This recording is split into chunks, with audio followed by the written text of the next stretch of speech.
Xullas mana yakshanbadan unumli foydalanib oldim. Boshqa kunlari hech vaqt bo'lmayapti. Bozor qilishga. Oyda chiqsa odamlar shunaqa-ku. Kreditini yopadi, bozor qiladi, ro'zg'or qiladi va hokazo. Biz Food City'dan o'zani bitta do'kon bor, pampers oladigan joyimiz bor. Arzon qilib beradi ham. O'qdim. Ular shaharda 180 minglik narsa 160 ming, 155 minglik olaman. Ular shunaqa gap hozir.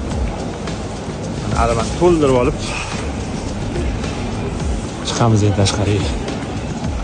Shunaqa gaplar. Mashinaga qo'yildi. 15 ming so'm donaga. Bunaqa qo'llayman bor ekan mana. Kilo 6 ming, 7 ming, 5 ming. Xullas Food City'da Tarus qovun bozorida juda avjiga chiqishyapti, lekin odam kam.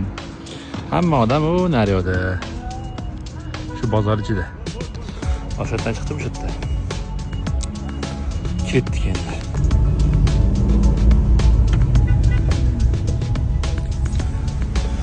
Xudo xolis Food City'dan chiqib oldik. Food City yo'lidagi katta tirbandlikda turibmiz, sekin yuryapmiz. To'xtayapmiz. Bozorliklar qilindi, shanbani plani endi bir 20% bajarildi deb o'ylayman. Xullas, shunaqa gaplar. Sog' bo'lasizlar.